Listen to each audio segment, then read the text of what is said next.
The waves whispered her name, but the sea no longer embraced her. The Little Mermaid drifted above the water, not as foam, but as something new, weightless, shimmering, unseen by those on land or below the sea. Her body had vanished, and in its place was a radiant spirit, dancing with the breeze. She was no longer a mermaid, nor a human. She had become something far more rare, a daughter of the air. She had chosen love, not vengeance. When given the chance to save herself by taking the prince's life, she could not do it. Instead, she had cast away the sea witch's knife and leapt into the ocean, expecting only silence and oblivion. But the universe had answered her sacrifice with something more. As her essence floated upward, she was met by soft, glowing beings, the daughters of the air. Their forms shimmered like morning mist, and their voices rang like distant bells. "You are with us now," one said, her smile kind. "You have suffered, loved, and chosen selflessness. For that, you are granted a new life, not as a mermaid, not as a human, but as a spirit who can still shape the world." The Little Mermaid, no, the air spirit, blinked in awe.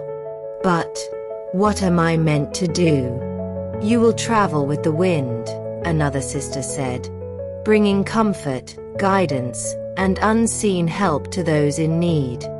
For every good deed, you will draw closer to earning a soul, one of your own, forged through love not taken, but given. A soul, not borrowed from a human prince, not inherited from sea royalty, but hers." The wind caught her gently, and her journey began. She soared above the sea she had once called home. Below, her sisters still swam, their tails flashing like silver light through coral reefs. She longed to call out to them, to let them know she lived on. But her voice was now the breeze itself, and her presence only a touch of warmth against the skin. She drifted past the royal palace where her father, the Sea King, sat on his throne of shells and sadness. His heart was heavy with grief. He believed he had lost his youngest daughter forever. The spirit hovered beside him, brushing her hand gently along his beard. The Sea King paused, a flicker of peace touching his face. She moved on, letting the wind carry her. Over cities and forests, mountains and plains, she traveled. She watched humans go about their lives, laughing, crying, fighting, loving. They did not know she was there, but she saw them all, and where she could, she helped. The Little Mermaid, now a daughter of the air, felt her heart glow with each act. It was not a heart that beat in her chest, but one that pulsed with light. The more kindness she gave, the stronger it shone. But there were dark places, too. In one town, she watched as a thief stole bread from a poor vendor. The air spirit wanted to act, to undo what had been done. But her sisters had told her, "We cannot control others. Only offer the nudge, the whisper, the breath of change." So she followed the thief, not with anger, but curiosity. She found him feeding 3 starving children in a tiny broken home.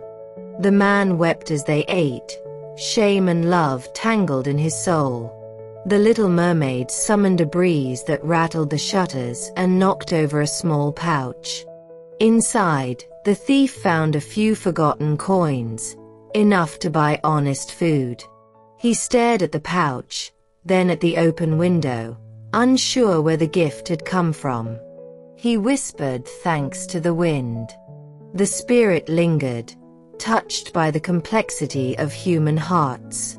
In the sea, things had been simpler. Songs, beauty, duty. But here on the currents of the sky, she saw pain and joy interwoven like tangled kelp. And yet, even in the darkest corners, she found moments of light. Night after night, she looked for the prince. Sometimes she would find him walking the palace gardens, staring at the stars with a troubled heart. He had married the other princess, yes, but not without sorrow. Somewhere, deep in his memory, the image of a silent girl with ocean eyes haunted him. One night, the air spirit drifted close as he sat by the sea. He whispered into the darkness, "I feel you near me sometimes. Like a breath. Like a memory. I don't know why." She reached out, though he could not feel her. She forgave him, not for choosing another, but for never truly seeing her. She had loved him once. Now, she simply wished him peace. Time passed, though time felt different to the wind. And one day, as the sun broke through a morning mist, the air shimmered around her. Her sisters appeared again, glowing like moonlight. "You have done well," they said.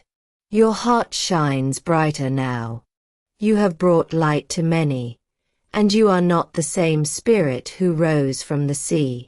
The little mermaid looked at her hands, made of air, light, and love. She had lost so much: her home, her voice, her first love. And yet, she felt full, not empty. "What am I becoming?" she asked softly. "More," her sisters said.